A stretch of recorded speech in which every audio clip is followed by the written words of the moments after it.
everybody. Welcome to Philosophy Slam : the podcast !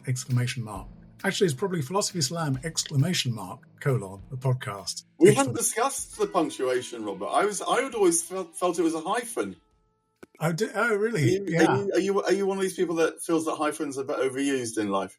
I do a bit, yeah. I think the colon's probably going out of use, like the semicolon actually is going out of use, isn't it? I actually am a huge fan of the semicolon. Yeah. I feel that it enables you to say one thing, but then you can add another thing. Oh, no, that was a but. That wasn't quite right. I was trying to... Yeah, that reminds me. Derek Parfit, a famous philosopher who was a colleague of mine in Oxford, I remember bumping into him in the quad once, and he was talking about the book he was writing on, which the book was why is there something rather than nothing, was the basic sort of question he was trying to answer, as you do.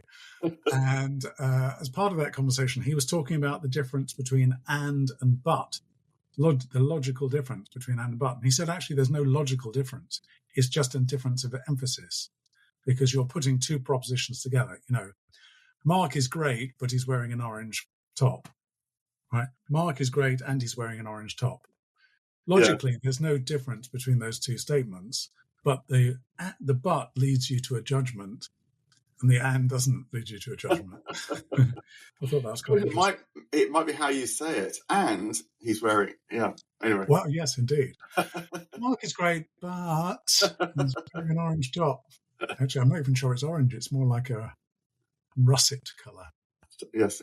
Well, look, hey, we should be introducing Philosophy Slam, whatever, the podcast. Yeah, Philosophy Slam, but ! / / the podcast ! This is a format, Mark, that we have adapted from the stage, because we do lots of live performances, where the audience throws out random words and we riff on them, basically. And when we do them online, which we're doing today, we either pick a word that we've been given at an event, or we use a random word generator off the old internet. And that's what we're doing today. And I just had a quick go on the random word generator, and it came up with two words. The first one was avenue. The second was agony. So both beginning with A, we're at the front of the alphabet. I've got various thoughts about those, but do you want to go first, Mark? Well, they felt to me to be unrelated words. So I'll be interested to see whether we do make connections. But I was more drawn to agony. I don't think that's a personal comment. But it feels to me like agony must be a very ancient word. I guess it's Greek in origin. And the idea of a kind of agonistic way of life perhaps not quite appeals to me, but I feel that there's a lot about life that's characterized by this idea of agonistic. So the point about that is it's not agony in the sense of dire pain, desperate to seek relief, but it's more like an ongoing struggle or yearning or wrestling with life. And so agony, it reminds me a bit of William James, who said that there are two sorts of people in the world, and one he called the happy soul, and they're people for whom life kind of goes well, and even when the glass is half, it's always half full rather than half empty, and they always feel that any particular moment of difficulty will pass. But then he said there's also what he called the sick soul. And the sick soul is a soul that is more agonistic about life. And they feel that there's a big question that somehow isn't getting answered, that they're not quite sure ever what it all adds up to, that there's pleasures for sure, but how do they relate to the pains that are also for sure? And he felt that the sick soul, of which he was one, has this agonistic relationship with life. And actually suggested that the sick soul needs to be born again. He thought this is why there's this motif of new birth, second birth, being born again in a lot of religious traditions, because there's the first birth, which is into this agonistic way of life, but the sick soul feels like there must be a horizon to cross, or, a new kind of life to discover, that sooner or later their agonistic attitude will give way to. So agonistic agony chimed with me rather than Avenue. How about Good. you? Well, yes, you're very much an agonistic soul, Mark. I thought of that book, the Harold Bloom book, Agon. I know you've had a bit of, when he was alive, the late, great literary critic Harold Bloom wrote many books, one of which was called Agon. I assume the word is also related to protagonist and antagonist and so on. So it's something to do with action, but maybe conflicted action in some way. And I want to come back to Harold Bloom, but let me have a go at Avenue first. And I think there might be a connection between the two. We'll see. Avenue, the first thing that came to mind actually was an image rather than an idea. I'm a big fan of Dutch master paintings, as they're called. Rather strange phrase, I suppose, Dutch master. But anyway, there's a beautiful picture by Hobbema, which is of an avenue of trees.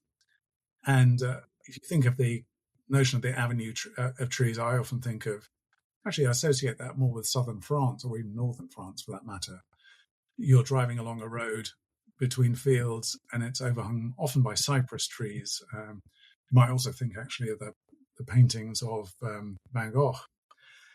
But it made me wonder also about the avenues of Huysman, I think, Haussmann or Huysman, how do you pronounce it? Haussmann, I think, who created the grand avenues, boulevards of Paris in the 19th century and imposed this grand, some would say rather authoritarian structure on what was otherwise a rather organically sprawling city, Paris, that had developed, in fact, before the medieval era, in the Roman era, into this sort of hodgepodge of different quarters and so on. But the avenues sort of cut a trench really through all of those. And in doing so, and I think this applies even to the kind of bucolic avenues of Hobbema and others, imposed will, essentially, and direction on nature. So an avenue is very much, I think, a human declaration of intent that there is nature, but we are going to cut a path through it. And this is the direction in which we will go. And once the path is open, others can follow. So there is something willful, I think, about the avenue. There is something resistant to the idea of nature. It is about the overcoming of nature. And it is about something that then encourages others to follow in your path. And parenthetically, I was reminded of a remark by this psychologist, Bert Hellinger, we're both very interested in, who says something like, previous generations cut the path so that you can follow, or the arrow cuts the path, or something like that. We can, to a certain extent, we spend a lot of our lives following down avenues, I think, that others have opened. Even mentioning Hellinger, you and I intellectually might be following an avenue that Hellinger or Freud or Plato, or in my case, Derrida or Heidegger has opened. So one of the important notions, I think, in the history of ideas is that there are avenues, and we can, in a sense, in philosophy slam, although we're going off at tangents, we're often following avenues that have been opened by others before us, actually. Obviously, we try and open our own in some ways. And it's interesting, actually, in Freud, who I just mentioned, in his early work, he talks about avenues in the psyche. Pathways, actually, is what he calls them. And that this is his very early work, where he's still doing neurological work. And he talks about pathways in the brain kind of being in the psyche, being opened up. And once they're opened up, they can be gone down again. And so he talks about this in terms of trauma and pain, for example. Once something happens once, it's more likely to happen again because there's been a breach of some kind. So in other words, and in fact, I was listening last night on the way back from Constellations to this program, Uncanny, about ghosts and the paranormal and whatever. And it's pitched as believers versus skeptics, people who do and don't believe in ghosts. And the skeptical psychologists were saying, yes, well, once you've had one experience, you're more likely to feel that you're having the same experience again, basically. So once the avenue has been opened, it's more likely to be repeated. So anyway, that was actually a slightly circuitous set of thoughts on the notion of the straight avenue. Well, it's linked Avenue and Agony in a way tangentially, because it feels like Freud's, I guess it's the notion of trauma that the pathway that has been opened can be visited once again. But I suppose that the skeptical voice there is whether the pathway is just in your mind or whether the mind is somehow a mirror of the external world. So the pathway is a true pathway, not just one created psychologically, the microcosm and macrocosm. And I feel it must be the latter. I mean, I incline to that way of thinking about things. I always feel that these very skeptical, atheistic kind of understandings of the mind give the mind a lot more credence than really it's capable of. I feel that the mind is an amazing reflector, but not wholly a wonderful creator when it's been asked to create something utterly original, which it always feels like the isolated mind of modern neuroscience requires, really. But this idea of the avenue and how its appeal in cities, say, like you're mentioning in Paris, I think that it's because the sense of being able to see to an horizon always has a kind of alleviating effect for we human beings. When you can only see almost in front of you, it's the kind of psychological equivalent of feeling a bit trapped in your own life. But much like being able to step outside, see a view, climb a mountain, see something in the distance, so too I wonder whether part of the appeal architecturally with avenues in cities anyway is this sense that there's always more reach before you. And I suppose that a great Enlightenment city like Haussmann's Paris, that's partly what it's doing, is it's saying that by human aspiration, and maybe human aspiration alone, if you do incline to that more skeptical view, we can still reach for great things, a kind of freedom, perhaps, and I think in cities, avenues, I mean, even the word, if you said you lived in an avenue, rather than a road or a close or something, it would sort of feel a bit grander. And that might be grand as in posh, but it might be grand as in vision as well.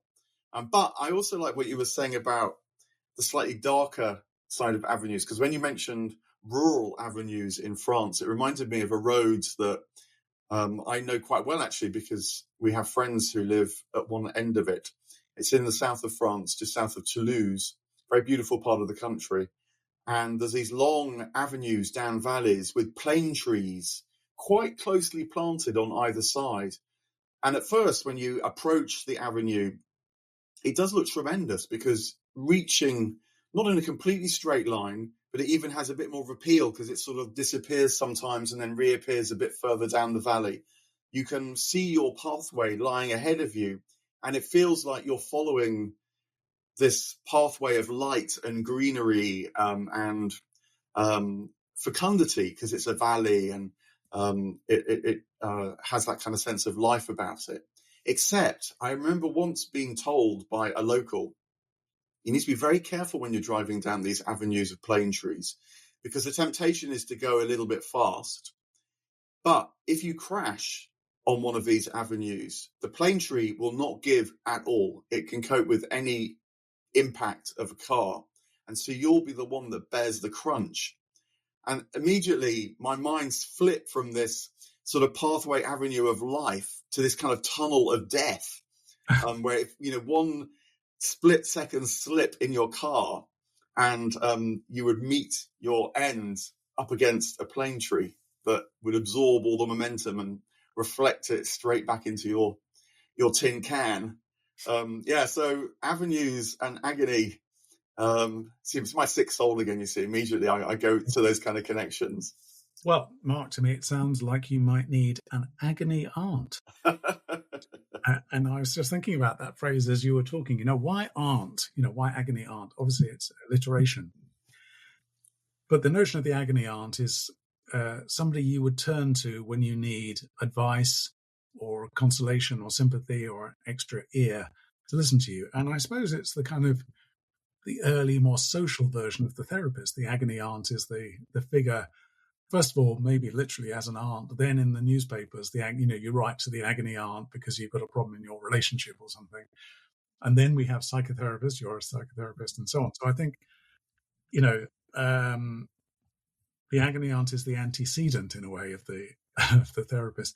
But I was thinking, why aunt? Because there is something important, I think, for children, maybe teenagers, to be able to go to an adult who is not their parent. And I think that, I mean, you know much more about this than I do, Mark, but I think there's something still about that in therapy. I need to talk to an adult, but who is not a parent. And why? Because the parent I'm too close to. The parent, particularly if I'm a teenager, might have all sorts of feelings of incipient, anger and envy and judgment towards, and so on. Whereas the aunt is somebody close, but not too close, and who, because of their position, slightly off to the side, is likely to bear judgment. So there's something, and I'm conscious, actually, Mark, you're an uncle, aren't you? And you have nieces and nephews, I think. And maybe you feel this too, that there's something about being in the position of not quite the parent, or with, as it were, existing on the same genealogical level of the hierarchy, but to one side, which affords a certain kind of literal latitude, non-judgment or whatever, an ability to give advice in a charitable way, which may even be a half step towards sort of being a therapist. It's quite interesting. And yesterday I said I was doing constellations, and one of the constellations was literally about what physical position one should take up as a coach or therapist and so on. We touched on it a bit before.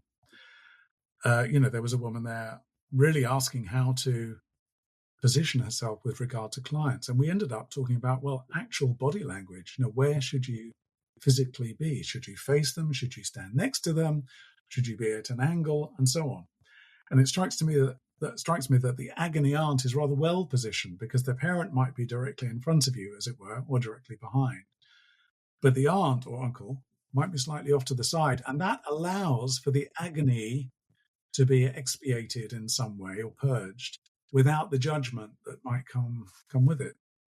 I like that. And this is part of the genius of constellations, but just for people who haven't ever seen it, you mean literally in a constellation workshop where people are representing different figures in someone's life, they will stand behind or stand alongside or stand in front, and you get a completely different feel of what the relationship is about and whether that feels the right kind of place to be. So the external and the internal are completely overlaid in the constellations workshop. And you're absolutely right that as an uncle, I would feel my place is to be alongside.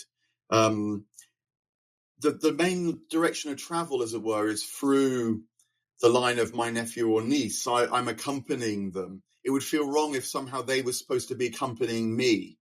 Although there is, a kind of the nice intimacy of belonging, which being related to someone automatically brings.